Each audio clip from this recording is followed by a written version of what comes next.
Muito boa tarde.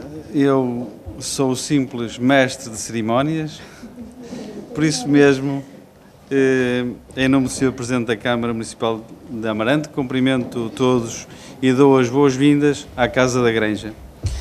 Cumprimento a minha amiga a engenheira Verónica Pinto, dizendo-lhe que o município de Amarante lhe agradece por mais esta realização com o selo da Associação para a Criação do Museu Eduardo Teixeira Pinto.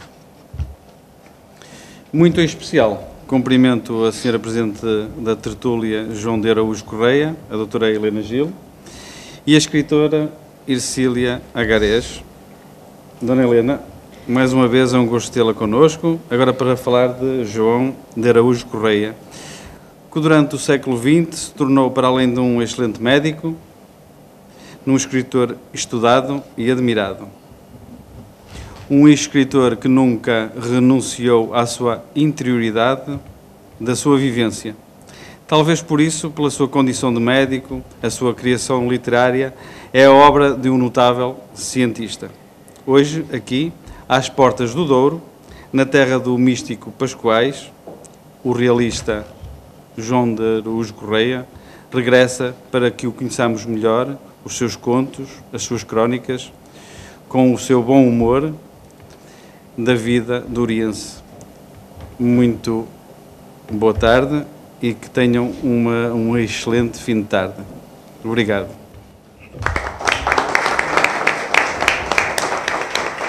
E agora passo a palavra à minha amiga Verónica.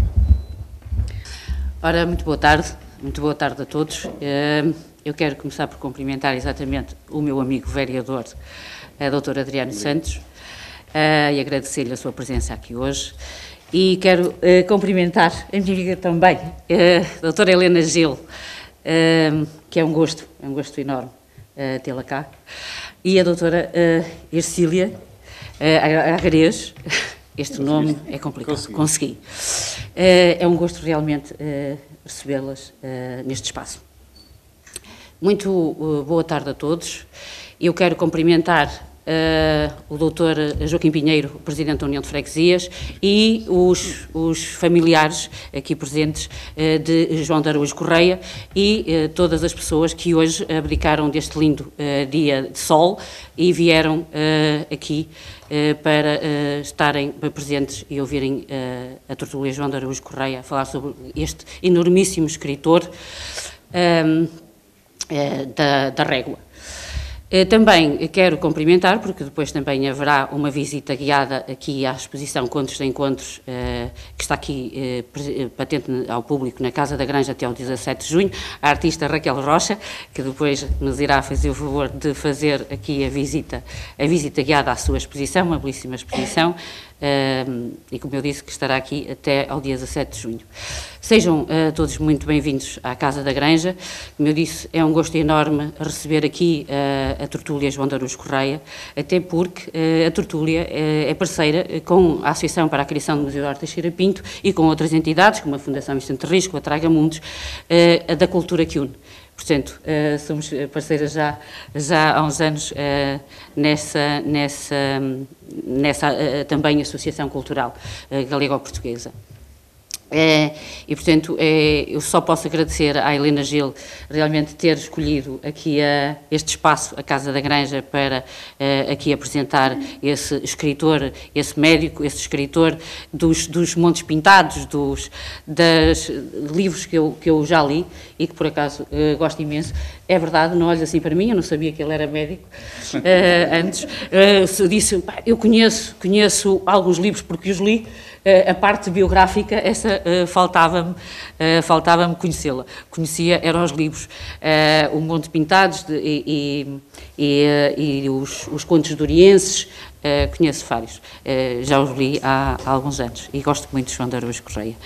E, portanto, é realmente um gosto ter cá a Helena e ter cá a doutora Ercília para falar sobre este escritor que certamente eu também, como todos aqui presentes, ficaremos a conhecer um pouco melhor esse escritor que também andou por estas terras de Amarante e que veio aqui também visitar outro grande escritor, o Pascoais, que a Helena também irá falar disso.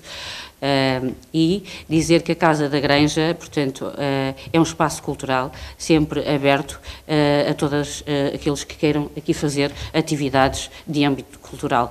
Nós temos um programa expositivo para todo o ano, mas como sempre disse, este espaço acolhe outras atividades culturais, como, por exemplo, exatamente estas palestras e concertos musicais e lançamento de livros, portanto, sempre todas as iniciativas de âmbito cultural que sejam válidas para este espaço e para esta cidade.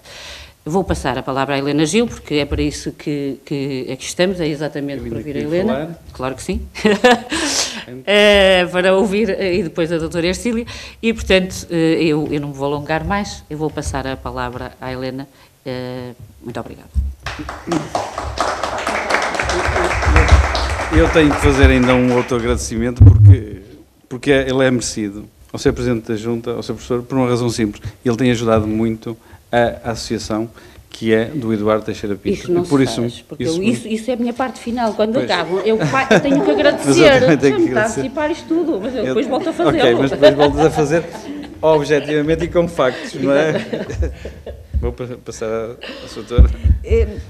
Eu vou também quebrar o protocolo, porque eu vou passar à doutora Ercília. Ela falará do escritor, porque ela tem vindo a estudar de uma forma mais sistemática o escritor, e eu falarei depois do trabalho da tertúlia, esse compete-me depois a mim, mas eu passo agora a palavra então à Ercília. Mas antes disso, antes de lhe passar a palavra, queria muito agradecer à Câmara Municipal. Eu gostava de transmitir isso ao Sr. Presidente os meus cumprimentos, porque ele me recebe a mim pessoalmente e à tertúlia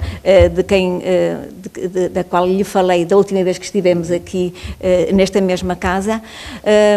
Voltaremos, e sei que ele prometeu que nos receberia com toda a hospitalidade que caracteriza também a gente do Douro e também a gente do Tâmega. E agradecer à Verónica, que já nos conhecemos também há um bom par de anos. É verdade que foi o João de Araújo Correia que indiretamente nos uniu, porque fazemos parte de uma associação que se chama Cultura que une a Galiza e o norte de Portugal, e João de Araújo Correia homenageou na sua obra os galegos que vieram ajudar a construir o Douro.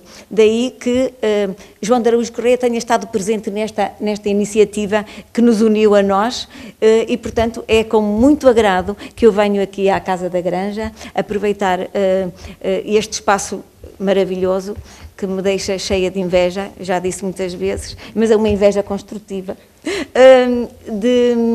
de vos falar de João de Araújo Correia e do trabalho que temos vindo a desenvolver como associação, e porque também digamos que este encontro hoje não é inocente, porque eu depois digo no fim. Isso aqui é suspense. Boa tarde.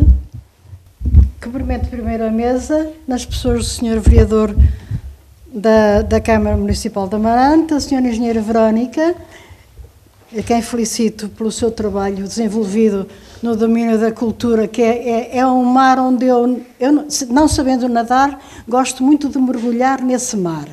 Mas até onde tiver pés, depois já não vou. Mas eu sei até onde posso ir. Ora bem, eu queria cumprimentar a família, logicamente, com quem tenho o prazer de me encontrar de vez em quando, nestas andanças tertulianas. É nessa condição que eu estou aqui, como membro da direção da tertúlia João de Araújo Correia, talvez não tanto como a Helena Gil disse, não sou uma estudiosa tão sistemática como isso, de João de Araújo Correia. Portanto, não vale a pena criar grandes expectativas, porque realmente não é o escritor que me tem absorvido mais, mas continua a absorver-me, porque de vez em quando lá venho eu visitar o nosso amigo ali ao seu eremitério. Ora, eu acho que, em termos de cumprimentos, eu peço desculpa, não cumprimento mais ninguém, porque eu de protocolo sou um bocado fraca, em outras coisas também, mas em termos de protocolo, quem cumprimento, quem não cumprimento. Portanto, estão todos cumprimentados.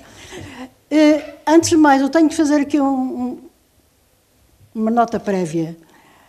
Não é fácil falar de um escritor, ou do percurso vivencial de um escritor, junto da família. Mas, afinal, quem é que conhece o escritor? Quem é que conhece o cotidiano do escritor? Quem conviveu com ele? Quem lhe sabe as manhas? Quem lhe sabe as artes e os engenhos? Quem lhe sabe as habilidades e os amus? Quem lhe sabe as iras e o bom humor? Quem é que o conhece na sua plenitude de cidadão, de homem de letras e de homem de Hipócrates? É a família. Portanto, eu vou-me limitar a traçar um percurso biográfico de João de Araújo Correia, ressalvando alguma, e agora deixem-me usar a expressão que eu gosto muito da linguagem popular, se eu meter o pé na argola, por favor, não me deixem presa, porque eu gosto muito desta casa, mas não quero ficar cá, eu quero ir para a Vila Real. Portanto, tirem-me o pé da argola quando eu a meter, tá? Está combinado. Ora, eu começaria, para falar de João de Araújo Correia, há um aspecto que eu acho muito interessante, que é a coincidência das datas do nascimento e da morte. Imaginem que ele nasceu no dia 1 de janeiro de 1899 e faleceu no dia 31 de dezembro de 1985.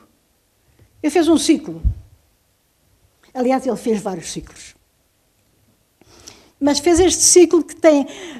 Pode não ter nenhum simbolismo, eu não sou especialista em simbolismo, mas é uma coincidência que eu acho interessante como nota biográfica de João de Araújo Correia. Ora, para seguir mais ou menos o percurso dele, teria que começar por dizer que ele fez os estudos, que nasceu em Canelas do Douro, numa casa branca, caiada todos os anos por não sei quantos, do Mestre Lima, o caiador, e que ele recorda num poema dedicado exatamente a essa casa branca, onde ele passou tempos de infância e talvez onde ele se tenha pela primeira vez entranhado na rusticidade doriense, que ele tão bem tratou na sua obra. Depois, muito miúdo, foi para a Régua com os pais, fez os estudos primários, como faziam na altura, numa escola primária da Régua. Segundo as exigências da época, teve que ir fazer exame do ensino primário a Vila Real, num edifício que hoje é o Museu de Numismática, em Vila Real, mas que foi durante muitos anos a Escola Normal de Vila Real, onde se formavam os professores do primeiro ciclo e onde funcionava o júri de admissão ao liceu. Portanto, ele foi lá fazer o exame de instrução primária. Passados 2 anos, voltou a Vila Real, desta vez foi ao liceu, fazer exames de inglês e francês, correspondendo à 5ª classe. E passados 3 anos, ele vai para o Porto, onde acaba, em grande parte autodidaticamente, a sua formação secundária, usando um termo que hoje é o ensino secundário. Portanto, e é exatamente no Porto, na Escola Académica do Porto, que ele acaba os seus estudos secundários, que lhe dão acesso àquilo que ele pretendia, que era entrar na Universidade de Medicina, que frequentou. E de onde a vida lhe pregou uma partida, porque no 3º ano ele foi atingido por uma doença que lhe exigia os ares de Canelas. É engraçado naquela altura, hoje não sei se já tanto, a falta de poluição sonora, poluição de todas as espécies, o sossego, a calma, a falta de barulhos, de bulícios, eram muito importantes para o tratamento de certas doenças, como o doutor sabe melhor do que eu. E a verdade é que ele interrompeu durante 6 anos o curso de medicina. Interrompeu 6 anos o curso, mas não perdeu 6 anos. Porque durante esses 6 anos, ele que sempre, desde criança, tinha uma apetência especial pelos livros e pela leitura, ele aproveitou esses 6 anos, já era um homem praticamente feito, e, portanto, já tinha a noção de que poderia, sozinho, através dos livros, auto-informar-se, uma vez que ninguém pode escrever sem ter uma informação que é dada pelos livros. E, portanto, ele fez muitas leituras, era um apaixonado de Camilo Castelo Branco, uma paixão que herdou do pai, que era um camilianista, acho que um bocado dependente quase, e, portanto, isso deu a possibilidade a João de Araújo Correia de ler muito Camilo, inclusive ele diz que aos 7 anos leu a primeira obra do Camilo. Qual foi? Já não me lembro. A primeira obra do Camilo que ele leu, agora não me lembro, daqui a bocado lembro. Portanto, ele iniciou-se na leitura, no estudo, e aproveitou aquele isolamento. Aliás, eu penso que o isolamento em si, conhecendo um bocadinho o seu temperamento, que a obra nos fornece, não terá sido um grande sacrifício, porque ele não era um homem de tertúlias, de agrupamentos, de convívios sociais. Ele era um homem mais de interioridades do que de exterioridades. Por isso, aquele isolamento acabou quando ele recuperou da doença e retomou o curso de medicina. Com o curso de medicina, é evidente que nós, penso que somos todos um bocado filhos da interioridade. Filhos de terras, um tanto ou quanto madrastas, que nos afastam das grandes manifestações culturais que oferece o Porto, que oferece Lisboa e mesmo Coimbra.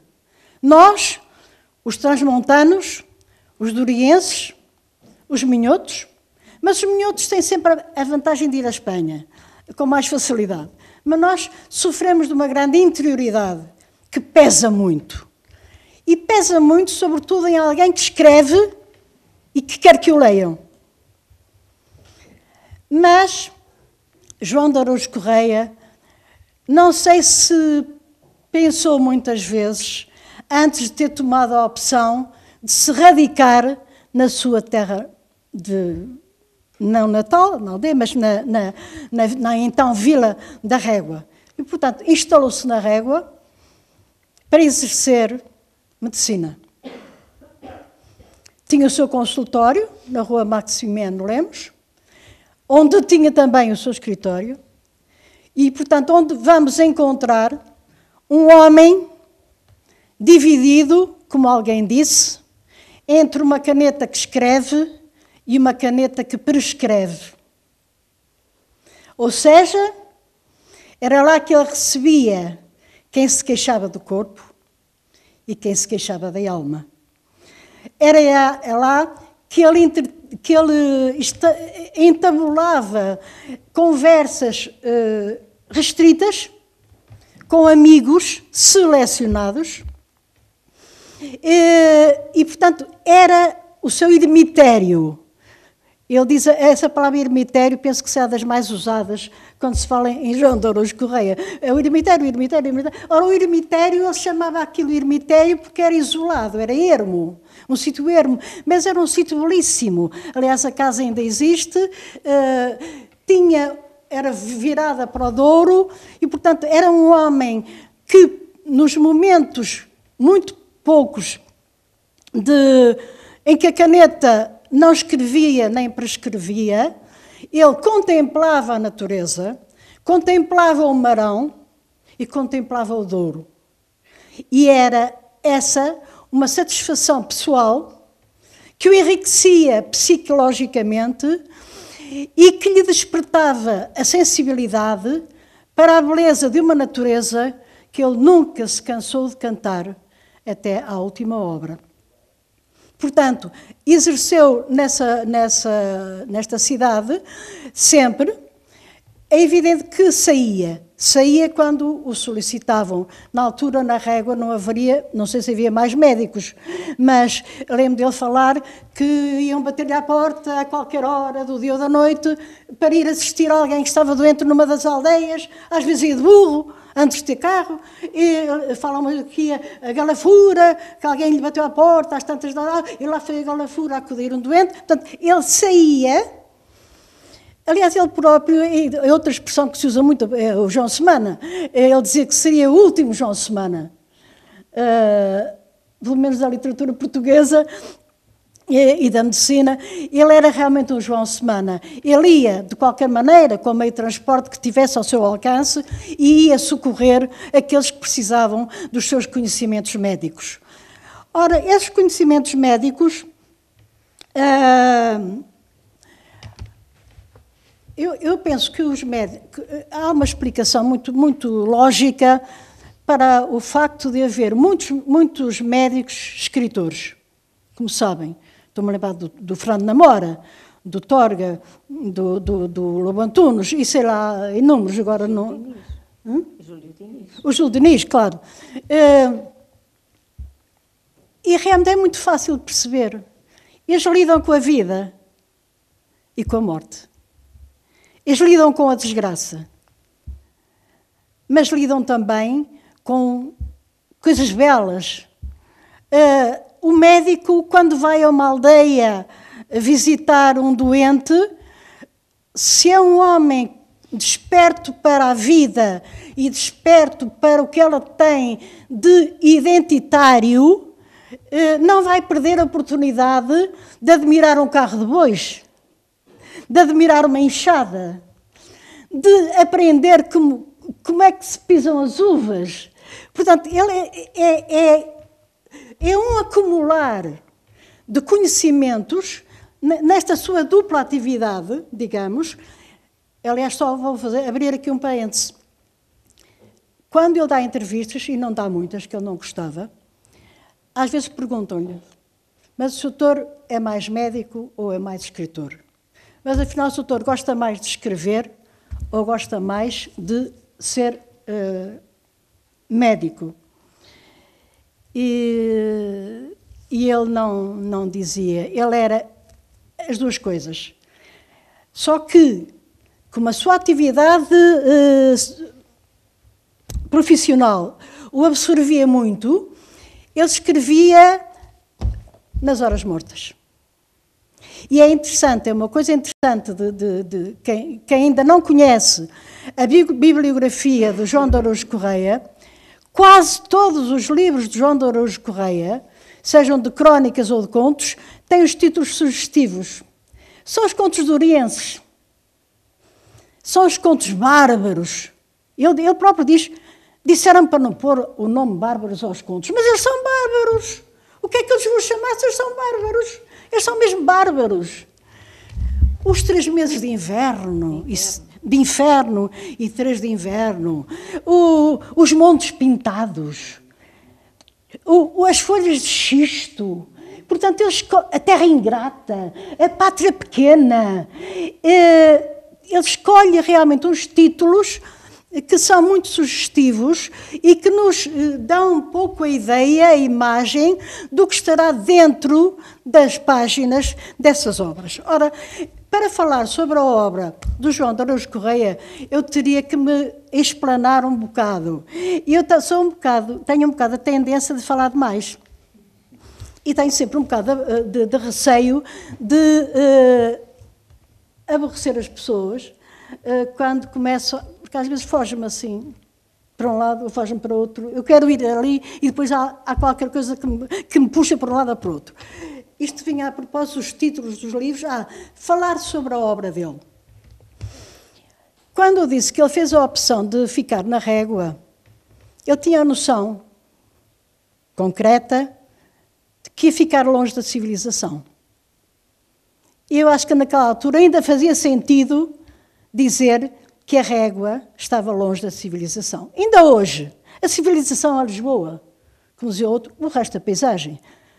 Estava longe dos editores, estava longe dos intelectuais, seus contemporâneos. Talvez por isso eu tenha fundado com um amigo a Imprensa do Douro, onde publicou os seus livros. Mas isso não quer dizer que ele vivesse isolado do mundo que o rodeava, stricto sensu e lato sensu. Ou seja, ele tinha a noção de tudo o que acontecia à sua volta, na sua pátria pequena, mas sabia tudo o que acontecia no mundo através da rádio, através da leitura dos jornais. Ele próprio foi colaborador dos jornais do Porto e, portanto, ele tentava saber e comentava o que se passava. Portanto, ele não era um homem isolado da civilização. Era um homem que, fora dessa tal civilização, era um homem civilizado, se é que eu me faço entender com esta espécie de trocadilho. Ora, portanto, ele, naquela altura em que ele viveu, viveram outros escritores que tiveram mais nome a nível nacional, como Aquilino Ribeiro, de quem ele era amigo e que se visitavam mutuamente, como era o Teixeira de Pascoais, por exemplo. O nome dele ficou um bocadinho abafado, talvez porque ele não ia a Lisboa apresentar um livro, nunca me constou. Ia? Foi uma vez? Pois, mas ele escreveu 40, ou à volta disso. Portanto, não era um homem de ribaltas. Ele foi sempre um homem de bastidores. Se alguém lhe pedia uma entrevista, pessoalmente ou através de um jornal, ele mandava-lhe um questionário e ele respondia ao questionário. Mas realmente não era homem para fazer valer os seus dotes. Aliás, ele, quando traça a sua autobiografia na contracapa dos 3 meses de inferno, troco sempre, ele diz que quando acabou o curso era um homem com uma razoável cultura. Nunca se... Eu vou inventar uma palavra. Nunca se gabarulou. Nunca se enalteceu a si próprio. Mas gostava que o apreciassem. Gostava que o lessem, como qualquer pessoa que escreve gosta que o leiam. Então, ele... Às vezes, eu próprio já me tenho questionado sobre isso. Ele escreveu, fundamentalmente, crónicas, que ia publicando no jornal local e nos jornais do Porto, livros de crónicas, de temática muito variada, que ia desde a paisagem humana à paisagem física, que ia desde o urbanismo à degradação dos costumes e da urbanização, por exemplo, a críticas pessoais ou a elogios a outros escritores. A temática é muito variada. Mas ele escreveu muitas crónicas, que estão reunidas em algumas coletâneas, e escreveu muitos contos. Escreveu muitas cartas. Ele cultivava também a epistolografia. Escrevia muitas cartas. E a epistolografia, penso que um dia, se chegar à luz, espero que seja assim um dia de luz, de sol, em que ela apareça assim como Dom Sebastião. Dom Sebastião não, que ele veio numa manhã de nevoeiro. Eu preferia que as cartas aparecessem numa tarde radiosa de sol. A epistolografia é muito importante no estudo de um escritor. Porque o escritor carteia-se com pessoas de quem gosta. E recebe cartas de pessoas que o admiram ou que gostam dele. Ele carteou-se com muita gente. E deve haver ali muita coisa de que ele fala nas cartas, num registro intimista, que talvez possam ser, eventualmente, novidades que nós, leitores estudiosos, não sabemos.